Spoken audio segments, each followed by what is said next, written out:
出得嚟行，預咗要還。呢一句對白雖然喺警匪片裏邊已經講到爛晒，但係我覺得佢係成個東亞黑色文學嘅核心。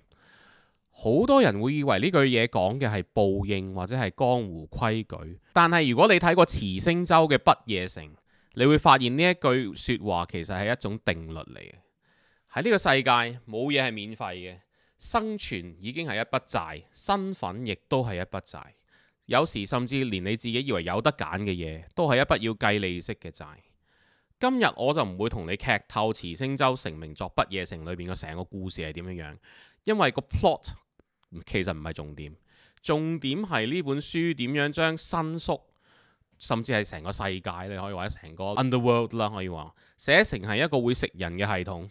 順帶一提，電影版可能大家都聽過，點解呢？就係當年最靚仔時代嘅金城武係做主角嘅。雖然電影版裏邊金城武真係好靚仔，但係電影版嘅故事係完全比唔上小說版嘅。建議大家如果真係聽完呢條片、睇完呢條片有興趣嘅，對呢個故事有興趣嘅話呢，一定要睇小說，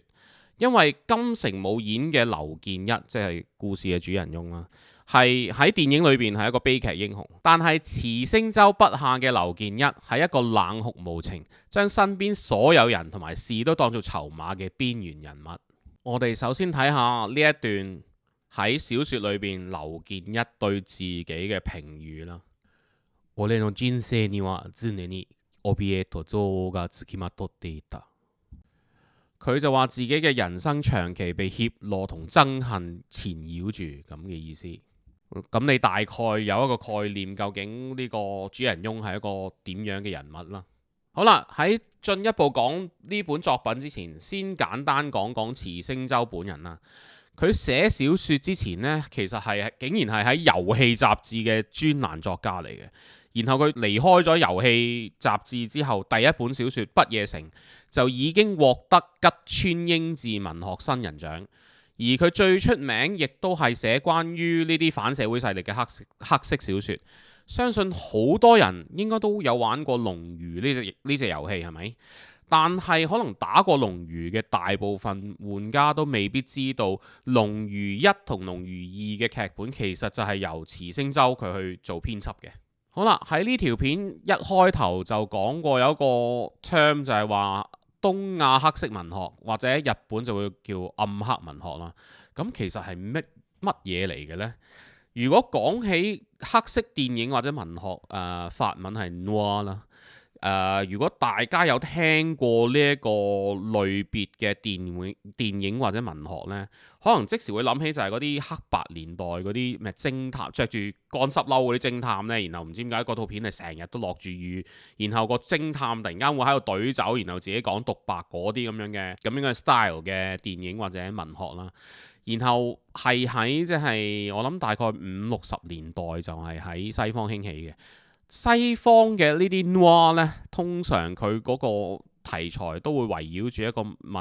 命題啦，你可以話係就係人可唔可以逃過命運、逃避命運？但係東方嘅呢啲暗黑文學或者黑色文學呢，通常嗰個問題就會轉變咗，有少少唔同嘅，就會係問嘅就係究竟喺故事裏邊每一個人物究竟係欠緊邊個，幾時要還，亦即係我哋最開頭講嘅出得嚟行預咗要還啦。日本除咗慈星洲之外，有邊個作者係出名寫黑色文學嘅呢？第一時間我會諗到嘅係桐野夏生啦，不過我相信喺香港佢應該唔係好出名。另外一位呢，就我諗香港人都大部分都聽過佢嘅名，就係東野圭吾啦。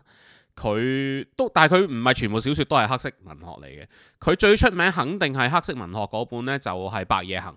白夜行大家可能小說有睇過，或者電視劇都有睇過。嗱，白夜行呢，就調轉啦，個電視劇係拍得幾忠於原著嘅。大家如果即係唔睇小說睇劇集嘅話呢，都 OK 足嘅，啲劇情係值得推介嘅。如果要講話咁亞洲或者即係東亞啦，有邊啲電影係等於即係西方嘅 noir 一樣嘅類別呢？我反而覺得無間道其實係非常之接近呢一個 category 嘅咯。最開頭嗰句對白，亦都係喺無間道系列裏邊出現嘅啦。講翻池星洲呢一本東亞黑色文學嘅經典《不夜城》啦，《不夜城》裏邊嘅歌舞伎町呢，唔係一個旅遊景點嚟嘅，佢係可以話係一本賬簿，每個人喺裏邊背後都有一串數字。你係邊度嘅人？邊個幫過你？你背叛過邊個？呢啲全部都係記喺賬簿裏邊，都係要還嘅。要了解《不夜城》呢一本書，首先你要抹走你而家大部分香港人，我相信都去過新宿噶啦，係嘛？即係如果有去日本嘅話，應該都會有去過新宿。你首先要抹走你心目中你記得你喺日本見過嗰個新宿先，因為90年代嘅新宿，尤其是90年代嘅歌舞伎町呢，係同你知道嘅歌舞伎町係兩回事嚟嘅。首先第一樣嘢，即係從呢個視覺上呢，首先就已經好唔同啦。你而家今時今日你去歌舞伎町，你去到個入口咪有嗰個招牌，當年都有個招牌。問題就係你而家去到個門口係有間 Donkey 喺度，係咪？激安殿堂播住佢嗰隻咁嘅洗腦歌，我唔唱啦 ，OK。但係呢，當年係連呢一間咁招牌嘅 Donkey 都冇嘅，就完全真係可以用呢個龍蛇混雜嚟形容。仲要呢，唔單止係咁，你如果當年你去新宿站西口，即係如果你去歌舞伎町最近係西口啦，你喺西口出邊呢，你係今時今日你係想像唔到嘅，你係會見到有好多露宿者係用一啲紙皮箱整整齊齊咁起好多啲佢哋嘅紙皮屋喺度嘅。所以同而家你今時今日見到嘅新宿，今時今日見到嘅歌舞伎町係另一個世界嚟嘅。一邊就係泡沫經濟遺留落嚟嘅紙醉金迷，另外一邊呢，就係最赤裸、最慘嘅貧窮。呢一條裂縫就係我哋不夜城裏邊主人翁劉健一生存嘅地方。順帶一提，池星洲嘅作者咧，以前咧佢讀大學嘅時候係喺歌舞伎町嘅 Golden 街，即係黃金街可以譯做，大概係咁啦。如果你唔知喺邊呢，就係、你有冇睇過？大家唔知有冇睇過《深夜食堂》呢一套劇集啦？深夜食堂開嗰個位咯。如果深夜食堂冇睇過唔緊要，有冇打龍魚啊？龍魚歌舞伎町個地圖右上角嗰個位嗰啲酒吧嗰度呢？咁池星洲當年就係喺嗰度打過散工嘅，所以佢就接觸好多當年你諗我頭先講啦，90年代龍蛇混雜嘅歌舞伎町，佢就喺裏面打工，所以就佢接觸到好多當時嘅人嘅，即係一啲即係同你吹水啊、打牙鉸呢，就接觸到好多嗰陣時嘅歌舞伎町嘅一啲第一手嘅資料啦，你可以話。所以佢寫佢嘅文字呢，就對呢個地方呢，就寫得好到肉咯。不夜城裏邊呢，其中有一個角色係咁樣形容當年嘅新宿嘅，佢就話：新聞近排先話咩話？我哋國家50年都冇打過仗，黐線啦！新宿晨早就已經打緊仗啦，係班傻仔唔知啫。當然佢唔係真係話打仗，就話即係日日都喺度駁火啊、槍戰啊咁嘅意思啦。佢講緊嘅打仗係講緊喺新宿，尤其是喺歌舞伎町裏邊，各方面嘅唔同人物爭取生存空間嘅一場仗，而裏邊嘅角色，尤其是金城武喺電影裏邊飾演嗰位劉健一，佢哋更加係當中嘅邊緣人。因為劉健一呢一個角色喺故事裏邊，佢係台日混血兒嚟嘅，所以佢既唔屬於日本，亦都唔完全屬於台灣。佢本身嘅身份已經可以係當係一種難民嘅身份，而喺呢個不夜城裏邊，如果佢連一個清清楚楚嘅身份都冇，佢就只能夠將自己變成一件工具、一盤生意。尤其是喺作品裏邊，佢成日都好意識到冇一個幫派當佢係自己人，呢個係成日都有喺小説裏邊提起嘅。而池星洲筆下嘅新宿，正如頭先講，佢係已經變咗一個系統。甚至可以當係一種生物咁樣，而仲要係一個好極端化嘅系統，好極端嘅生物。就係佢裏邊表達嘅就係我哋表面上嘅生活好似好文明啦，其實裏邊都係好原始嘅。首先個系統係會控制裏邊嘅所有人啦，個城市並唔係為人而存在，反而係人存在只係為咗維持呢個系統嘅運作嘅零件啦。而呢個系統亦都係一個循環不斷、無間嘅債務啦。債務唔係淨係講錢，仲要係講身份、人情、權力。喺一個咁樣嘅系統裏邊，人通常都唔會可以講生活，最多只係可以話自己係喺裏邊運作緊。正如頭先講啦，劉健一佢係一個又唔係日本人，又唔係台灣人嘅一個夾縫裏邊嘅一個邊緣人。故事開頭嘅設定你可以話好簡單都得，就係劉健一以前嘅拍檔就叫做吳富春，佢係一個中日混血兒嚟嘅，佢係一個簡單講就係一個黐線佬，好暴力嘅一個人。之前呢，點解同劉健一拆夥呢？就係因為佢發咗癲，懟冧咗上海幫大佬嘅親信，然後着咗草都算啦。但係佢喺故事開始嘅時候，突然間又走翻嚟申訴，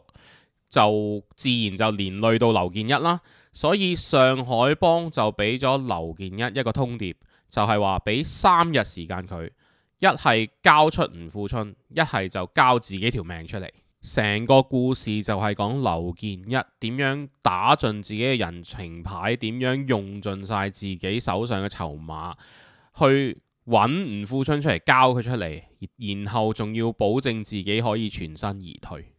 個故事結局係點唔重要，因為如果大家有接觸過呢啲黑色文學，無論係西方嘅又好，東方嘅又好，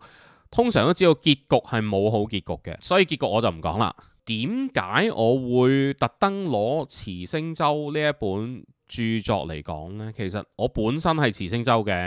擁躉嚟嘅，好中意睇佢啲書，好中意睇佢啲書嘅其中一點呢，就係佢嗰種寫嘢寫到好盡、好徹底嗰種感覺。你好多時呢睇日本嘅小說呢，係會含蓄啲嘅啲用字啊，嗰啲落筆都比較含蓄啲，但係呢一類黑色文學呢，就通常呢就會係好完全冇面俾你可以話，尤其是慈星洲寫嗰啲嘢真係佢係，我覺得呢，佢寫嘢嗰啲筆觸呢，就真係好似一把手術刀鋥落去你最痛嗰個位咁樣咯。同埋佢用嗰啲比喻呢，好黐線嘅，譬如話佢成日講裏邊有一個台灣幫嘅頭啦，台灣幫派嘅頭啦，就係一個老人家嚟嘅。佢成日就好中意講佢嘅眼神，一時又好似死魚，一時好似深海魚。咁咧，總之講到令到你毛骨悚然嘅。而佢寫嘅劉健一同金城武演嗰個又靚仔又有型嘅劉健一係好唔同嘅。點解呢？其中裏邊一個劇情呢，令到我非常之印象深刻嘅，就係呢。佢見到一個好重要嘅人死，我唔講邊個啦，費事劇透啦。雖然已經幾廿年前嘅書嘅小說同埋電影，不過我都唔劇透啦。佢見到呢一個好重要嘅人物死嘅時候呢，佢第一個反應唔係震驚，唔係傷心，佢係點樣呢？佢腦裏邊，佢小說裏邊嘅直情佢腦裏邊第一個諗到嘅念頭就係話啊，佢死咗，咁我就賺咗幾多錢啦。係真係咁樣，佢第一個反應就係呢樣嘢，我賺咗幾多錢先，跟住下一句先至形容佢心裏邊對呢個人死有乜嘢感情，係個錢係第一時間彈出嚟。呢個我覺得佢真係我自己睇嗰陣時覺得幾震撼咯。正如啱啱講啦，劉健一就係一路將佢以前建立嘅交情啊、人脈啊都當做籌碼咁用，只係為咗生存，佢就用盡晒身邊嘅人物事，乜都用盡晒，所以對佢嚟講，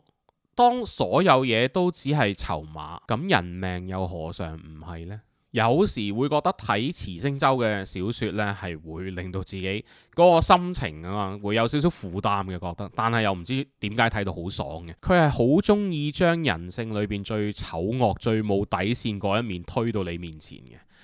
有啲人就會覺得話，喂，使唔使寫到咁盡啊？但係呢個就係佢嘅強項，就係佢就係要寫到咁盡。佢要寫嘅唔係一啲英雄嘅故事，佢係要寫一個生態系統，同埋嗰個生態系統裏邊究竟所有嘅都唔知可唔可以叫人物，所有嘅零件啊，究竟係點樣運作？所以喺一個咁樣嘅系統入邊，暴力只係一種執行嘅手段，信任係一種投資。愛情更加只係令男女迷失喺自己嘅幻覺。慈星洲嘅小說係唔會同你講道理嘅，佢如果我要揀一樣佢嘅小説表達嘅嘢呢，我覺得就係佢想表達喺一個扭曲嘅世界，一個人唔夠扭曲嘅話，可以走嘅路只會越嚟越窄。如果你問我不夜城講乜嘢，佢其實唔係真係講呢啲咁樣嘅咩江湖恩怨啊、色情暴力咁簡單。佢講緊嘅就係我最開頭講嗰句：出得嚟行，預咗要還。睇完呢本書，可能因為啲劇情比較複雜，可能你睇完已經未必記得究竟邊個對邊個做咗啲乜嘢嘢，邊個冇咗條命嗰啲咁樣嘅情節，你可能會感受到原來自由，一個所謂嘅先進國家，唔代表你喺裏邊一定有自由。而如果你真係要自由，好多時係要用好大嘅代價去換翻嚟。而大部分人根本就冇呢一個本錢。而所有呢啲黑色文學呢，最終都想話俾大家聽，其實係喺呢一種咁樣嘅世界入邊，根本冇話邊一個係贏家。如果你覺得我呢個係只係新宿裏邊嘅歌舞伎町先係咁啫，我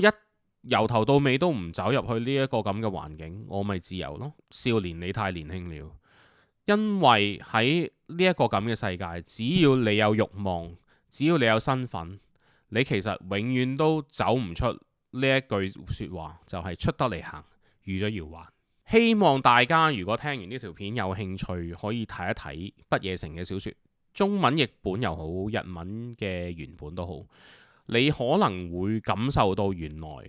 出得嚟行，預咗要還呢一句説話可以咁沉重。如果大家聽到呢度都覺得幾好聽嘅話，咁希望就擺低個 like、subscribe 埋我個 channel。順帶一提，上個星期係停咗更，因為病咗。之後我係會每個星期至少有一條，希望有2條片出俾大家分享嘅。多謝大家，拜拜。